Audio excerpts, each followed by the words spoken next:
7 ચોખાના દાણા ખાલી કરશે ચમત્કાર। કઈ રીતે આખી વસ્તુ થશે? પૈસા નથી મળતા, પૈસા નથી ટકતા।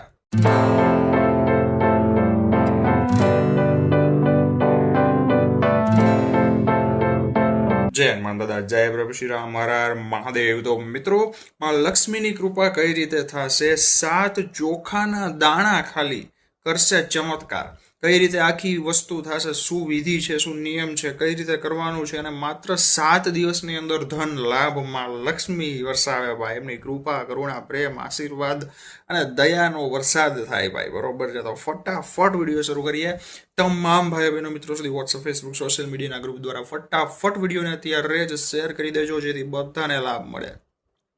દરરોજ નવા લાભદાયી વિડીયો જોવા માટે નીચે સબસ્ક્રાઇબ બટન છે, દબાવી દેજો। બાજુમાં નોટિફિકેશન બેલ જે ડંકો છે એ દબાવી અને ઓલમાં સેટ કરી દેજો, જેથી મારા નવા વિડીયો તમારા સુધી સૌથી પહેલા પહોંચે। અને હાઈપ બટન છે વારાફરતી 3 વખત દબાવશો, ક્લિક કરશો એટલે આ વિડીયો દાદાના વધુ ભક્તો સુધી જશે। અને મેમ્બરશિપ નીચે બટન આપેલું છે જોઈન, JOIN, ઓલરેડી વિડીયોઝ ઘણા મૂકેલા છે અને હજી મૂકવાનું છું, જે બીજે ક્યાંય નહીં આવે, ખાલી ત્યાં જ આવશે। ટોપ સિક્રેટ પ્રાઇવેટ વિડીયોઝ છે, બરોબર છે? જેમાં ગુપ્ત મહામંત્ર, સિદ્ધિ, સાધના, ઘટના, અનુભવ, ચમત્કાર ઘણું બધું તમે ફીલ કરી શકો એ વસ્તુ ત્યાં આવશે। તો હવે મિત્રો, 7 ચોખાના દાણા ધન લાભ કઈ રીતે કરશે?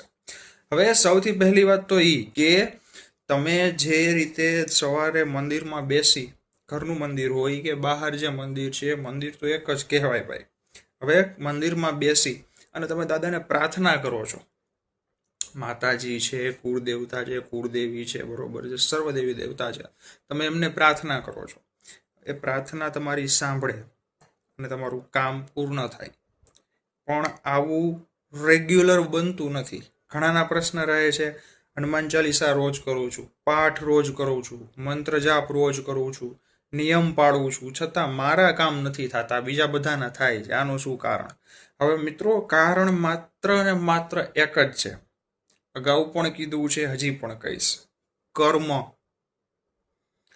કર્મ અને ગ્રહની દશા।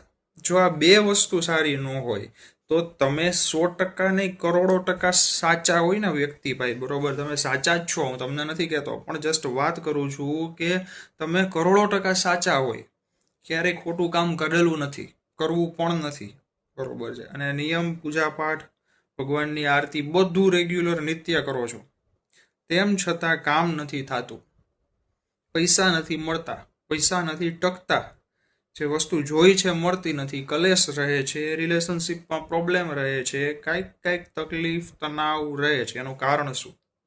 એક તો કર્મ અને ગ્રહ દશા। તમે ગમે એટલા સાચા હોય, આ બે વસ્તુ બરોબર નહીં હોય ને, એટલે તમને આગળ નહીં વધવા દે। તમારે જેને પૂછવું હોય, જ્યાં જવું હોય એની છૂટ છે। તો કર્મ કઈ રીતે સુધારવું, ગ્રહ દશા કઈ રીતે સુધારવી, આ બંને વસ્તુ 7 ચોખાના દાણા છે ને એ સુધારશે। એ આમ કમાલ કરશે ને તમારું કામ ફટાફટ બની જશે। તો મિત્રો, કર્મ આપણે અત્યારના સમયમાં જે કંઈ ખોટું ખરાબ કર્મ ભૂલથી કે જાણી જોઈને કર્યું એ આપણને જ ખબર છે। ઘણા કહેશે મેં કાંઈ નથી કર્યું, જેને પૂછવું હોય એને પૂછો, બીજાને શું ખબર હોય તમારી ભાઈ? હું અત્યારે આ રૂમની અંદર બેઠો છું, આ તો વિડીયો ચાલુ છે, ચાલો વિડીયો સ્ટોપ કરી દઉં, બરોબર? વિડીયો સ્ટોપ કરીને હું એક પિક્ચરનું ગીત ગાઈ લઉં, તમને ખબર છે મેં કયું ગીત ગાયું? બીજા કોઈ બહારના વ્યક્તિને ખબર છે મેં કયું ગીત ગાયું? મારા ઘરને જે બહાર, રૂમની બહાર જે લોકો છે એને ખબર છે કે શું ગીત ગાયું મેં, કયા પિક્ચરનું ગાયું, હિન્દી, ગુજરાતી, ઇંગ્લિશ કયું ગાયું? સેમ આવી રીતે તમારા કર્મની તમને ખબર હોય, બરોબર છે? હવે આ વખતના કે પાછલા જન્મના જે કંઈ પણ પ્રારબ્ધ, ખોટા ખરાબ કર્મ ભૂલથી કે જાણી જોઈને થયા હોય, તો એનું ફળ તમને નડતું હોય, એ સારું ફળ તો ન જ મળે। તો એ કર્મ કઈ રીતે સુધરશે? તો કે હનુમાન ચાલીસાથી, પ્લસ જે આજના વિડીયોમાં 7 ચોખાનો ઉપાય આપું છું એનાથી। અને ગ્રહ દશા છે, એમાં તો કોઈનું ન ચાલે ભાઈ, તો ગ્રહનું કામ કરે ભાઈ, બરોબર છે? પણ હનુમાન ચાલીસા રોજ કરવાથી ગ્રહ દશા પણ સુધરશે, અને 7 ચોખાનો ઉપાય આપું એનાથી પણ ગ્રહ દશા સુધરશે। તો હવે શું કરવાનું છે? તો સૌથી પહેલા તમારે સવારના સમયે ઘરના મંદિરમાં સવારે સ્નાન કર્યા બાદ સ્વચ્છ ચોખા વસ્ત્ર, કપડાં પહેરો, ત્યારબાદ ઘરના મંદિરમાં બેસવાનું છે। કોઈ પણ પ્રકારનું આસન ચાલે, પણ લાલ આસન હોય તો વધુ સારું, હજી કહું છું, લાલ અથવા કેસરી આસન હોય તો ચાલે। હવે તેની ઉપર બેસવાનું છે, ધૂપ દીવો અગરબત્તી દાદાને કરવાનું છે, કુળદેવતા કુળદેવીનું નામ જપ કરવાનું છે, બરોબર છે. જે નિત્યક્રમ તમે પૂજા પાઠ કરતા હોય, મંત્ર જાપ કરતા હોય, હનુમાન ચાલીસાનો જાપ કરતા હોય, કોઈ પણ પાઠનો જાપ કરતા હોય એ કરવાનો છે. હવે 7 ગણીને 7 ચોખાના દાણા, 1 2 3 4 5 6 ને 7 ચોખાના દાણા જે છે એ લઈ મંદિરમાં, ઘરના જ મંદિરમાં કહું છું, સાંભળજો, દાદા પાસે મૂકી દેવાના છે. ગણપતિ દાદા પાસે મૂકો, મહાદેવ પાસે મૂકો, હનુમાનજી પાસે મૂકો, કુળદેવી પાસે મૂકો, બધું એક જ છે. ઘરના મંદિરમાં કોઈ પણ ભગવાનની બાજુમાં રાખી દેવાનું. હવે આ 7 દાણા રાખી દીધા ચોખાના. ત્યારબાદ તમારે પ્રાર્થના કરવાની છે દાદાને કે હે ગણપતિ દાદા, હે માં લક્ષ્મી, કૃપા કરજો, ધન લાભ વરસાવજો, બજરંગબલી હનુમાનજી મહારાજ ગ્રહ શાંતિ આપજો. ગ્રહ, કોઈ પણ ગ્રહ અમને નડતા હોય, એની પીડા નડતી હોય, દુષ્પ્રભાવ પડતા હોય, દશા સારી ન આવતી હોય અમારા ઉપર, તો એ સારી રાખજો. અમારા ઘર પરિવારની રક્ષા કરજો, કૃપા કરજો. આટલું બોલ્યા બાદ એ 7 ચોખા જે છે, આટલું બોલ્યા બાદ, પ્રાર્થના કર્યા બાદ એક મહામંત્ર જે છે એમાં લક્ષ્મીનો, સ્ક્રીન ઉપર પણ લખી દઉં છું અને ડિસ્ક્રિપ્શનમાં પણ આપી દઈશ, એ તમારે 7 વખત બોલવાનો છે. તો કે ઓમ શ્રી મહાલક્ષ્મી બેય નમઃ. આ મહામંત્ર જે છે તમારે 7 વખત જાપ કરવાનો છે. 7 વખત જાપ કર્યા બાદ જે આ 7 ચોખાના દાણા હતા એ દાણાને લઈ તમારા પાકીટમાં, પર્સમાં તમારે મૂકી દેવાનું છે. હવે તમને પ્રશ્ન આવશે કે ઘરમાં તો વધારે સભ્ય છે, બધાના પાસે પર્સ છે, તો બધા એ કઈ રીતે થાય? તોય થાય. તમે કર્યું, તમારા પર્સમાં મૂકી દીધું, બીજું વ્યક્તિ આવશે, એને સેમ બધું કરવાનું છે, બીજા 7 દાણા લેવાના છે, એના પર્સમાં એ મૂકી દેશે. બધા સભ્યને કરવું હોય તોની વાત છે, બાકી કોઈ એક સભ્ય કરે તો પણ આખા ઘર ઉપર કૃપા દ્રષ્ટિ રહેશે. હવે આ 7 ચોખાના દાણા જે છે તમે તમારા પાકીટમાં, જેન્ટ્સ લેડીઝ બધા કરી શકે, બધાના પર્સમાં રાખી શકાય. જે કરે, જે વ્યક્તિએ પૂજા કરી હોય એના માટે કહું છું.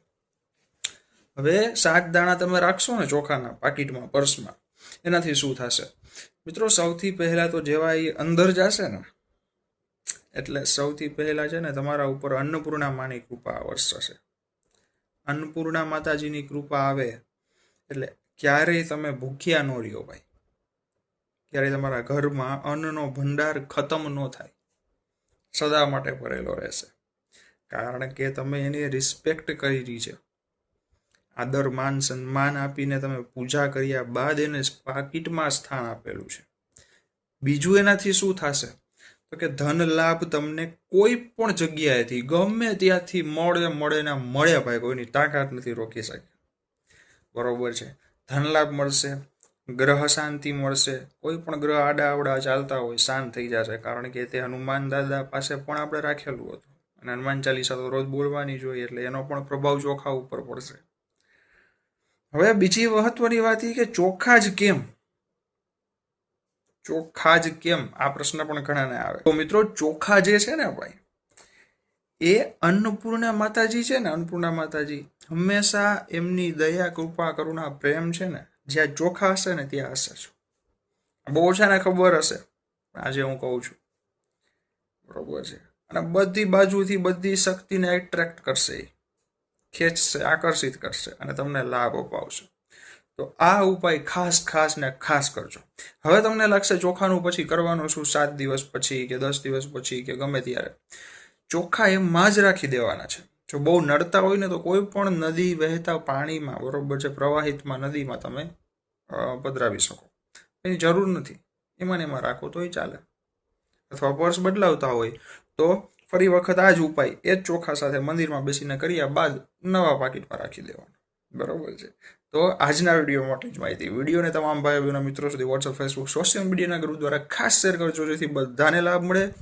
દરરોજ નવા લાભદાયી વિડીયો જોવાની છે. સબસ્ક્રાઇબ બટન છે દબાવી દેજો, બાજુ ડંકો નોટિફિકેશન બેલ પ્રેસ કરી દેજો, જેથી નવા વિડીયો તમારા સુધી પહોંચી શકે. હાઈપ બટન આપેલું છે, વારાફરતી 3 વખત પ્રેસ કરશો એટલે આ વિડીયો દાદાના વધુ ભક્તો સુધી પહોંચશે. અને નીચે જોઈન લખેલું છે, JOIN મેમ્બરશિપ, એ જોઈન ફટાફટ કરજો. ગુપ્ત સાધના, મહામંત્ર, સિદ્ધિ, ઘટના, ચમત્કાર, ઘણું બધું ત્યાં ઓલરેડી પોસ્ટ કરેલું છે અને હજી પણ થશે, જેમ નોર્મલ વિડીયોમાં નહીં આવે. તો ફટાફટ મેમ્બરશિપ જોઈન કરી લેજો. દાદા બધાને મોજમાં રાખે, રાજી રાખે. પ્રાર્થના સાથે જય બજરંગબલી હનુમાનજી મહારાજ, જય પ્રભુ શ્રી રામ, હર મહાદેવ. કેવા દાદાની મોજ, ગોદાવાળા દાદાની મોજ ભાઈ. હા, જય સિયારામ.